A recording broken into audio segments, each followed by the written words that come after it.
So hello my dear students. So आज हमें next पढ़ना है। तो इसके पहले मतलब मैंने जितनी भी वीडियो अपलोड किए हैं ये टॉपिक समझने के लिए आपको पहले के वीडियो देखने पड़ेंगे। सो नाउ लेट्स स्टार्ट। हम लोग अपना टॉपिक स्टार्ट करते हैं आज का। सो टॉपिक है सी वाला, AC voltage applied to a capacitor.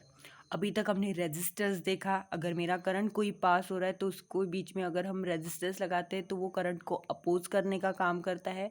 फिर हम लॉरेंस लॉ वहाँ पे अप्लाई करते हैं। सो उसके बाद बी वाली कंडीशन देखी थी हमने इंडक्टर की। तो इंडक्टर में भी सेम आज जैसे वो रेजिस्टर वर्क करता है उसी तरह इंडक्टर वर्क करता है। और अभी थर्ड पार्ट देख रहे हैं AC voltage applied to a capacitor. So capacitor मतलब एक कैपेसिटर हम लोग अटैच करते हैं। तो ये हुआ हमारा कैपेसिटर। ये कैपेसिटर का साइन है। ये ऐसा साइन मतलब ये हुआ हमारा बैटरी का, ये डीसी वाले सर्किट का साइन हुआ।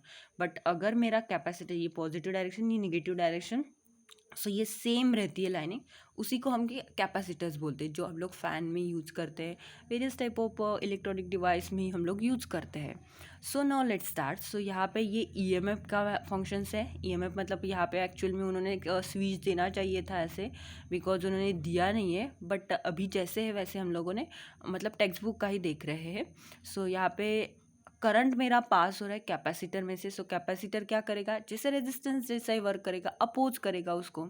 सो let us consider a capacitor when a capacitance C connected with to an AC sources with an EMF. So E is equal to E not sine omega T. ये equation कहीं change ही नहीं हो रहा है, मतलब EMF की जो value है वो सेम है, E is equal to E naught sine omega t वाली। सिर्फ हमें करंट की निकालनी।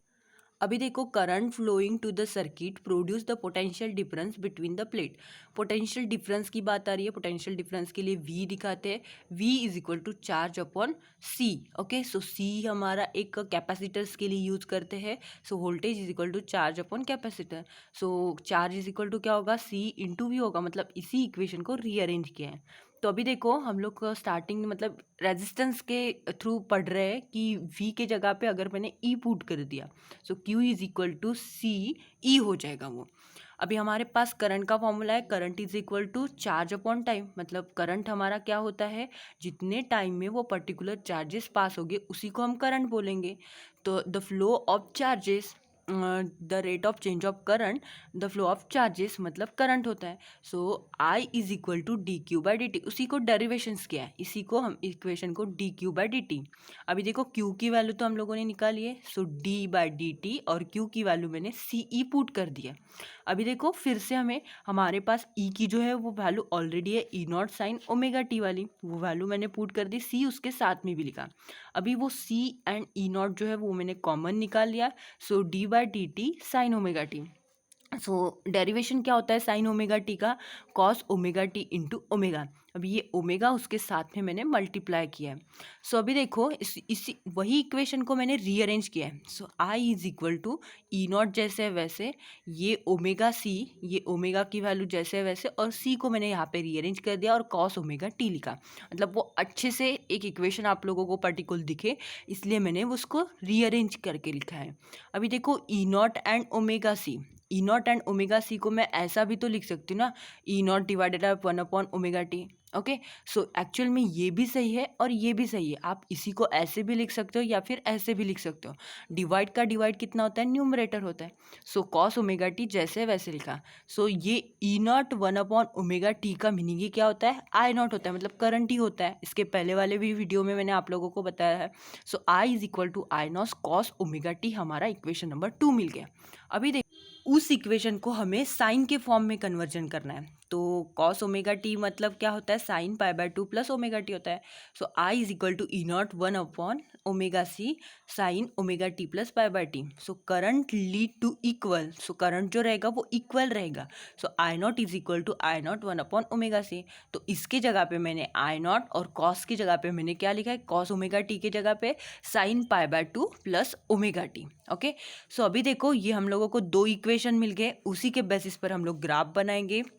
सो पहला जो इक्वेशन था E is equal to E naught sine omega t वाला था, एंड सेकेंड वाला इक्वेशन जो था करंट का, I is equal to I naught cos omega t. तो कॉस ओमेगा टी है, यहाँ पे माइनस नहीं है, माइनस रहता तो हम यहाँ से ग्राफ बनाते, बट अभी पॉजिटिव कॉस है तो पॉजिटिव कॉस की वैल्यू हम यहाँ से, सो आपको जो ऑरेंज कलर का ग्राफ दिख रहा है ये हमारा करंट का आई नॉट कॉस ओमेगा टी का ग्राफ है। देन ये हमारा करंट का मतलब एक नॉर्मल वाला ईएमएफ का ग्राफ है, E is equal to E naught sine omega t. यहाँ पे साइन से ड्रॉ करना है तो साइन से हम लोग यहाँ से स्टार्ट करते हैं। ओके, सो ये कंसेप्ट आपको समझना है, बाकी इसमें ग्राफ में समझने लायक कुछ भी है नहीं।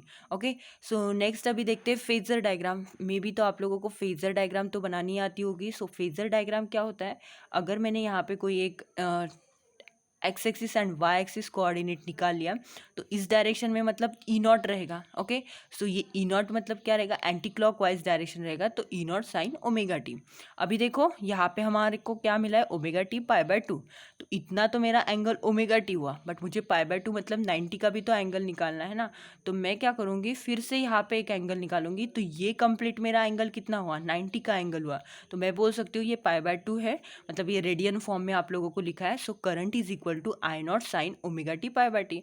सो ये ओमेगा टी वाला इतना एंगल हुआ, एंड ये पाई बाय टी मतलब पाई बाय टू मतलब 90 का एंगल हुआ। सो ये हो गया हमारा फेजर डायग्राम। अभी देखो जैसे हमने इंडक्टेंस में इंडक्टिव रिएक्टेंस देखा था, सो अभी कैपेसिटेंस में कैपेसिटिव रिएक्टेंस देखना है। सो कैपेसिटिव रिएक्टेंस हम लोग किससे डिनोट करते हैं, एक्स सी से डिनोट करते हैं। वहाँ पे मैंने मेंशन नहीं किया है बट अभी लिखा है।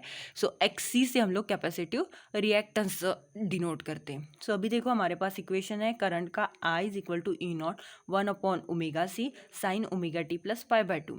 तो इसके जगह पे मैं ये आई नॉट लिख सकती हूँ। ओके, सो मैंने वही किया है, I naught sine omega T pi by two. So I naught is equal to क्या होता है, E naught divided by R, मतलब एक रेजिस्टेंस का ही वर्क करता है ना वो। सो कैपेसिटिव रिएक्टेंस एक्सएल, तो उसकी जगह पे 1/ओमेगा सी भी लिख सकती हूँ। तो 1/ओमेगा सी मतलब क्या है, कैपेसिटिव रिएक्टेंस है, एक्सएल से डिनोट करते हैं। So X C is equal to 1/ओमेगा टी, यही वैल्यू हमने यहाँ पे लिए। सो ओमेगा मतलब कितना होता है, 2πf होता है। सो यहाँ पे ओमेगा के जगह पे 2πf पुट कर दो, सी जैसे वैसे। सो एफ मतलब क्या है, अगर मैंने फ्रीक्वेंसी इंक्रीज कर दी तो मेरी एक्स सी मतलब जो कैपेसिटिव रिएक्टेंस है वो क्या होगा, डिक्रीज होगा। अगर मैंने फ्रीक्वेंसी डिक्रीज कर दी तो कैपेसिटिव रिएक्टेंस जो है वो इंक्रीज होगा, मतलब अल्टरनेट वैल्यू रहेगी।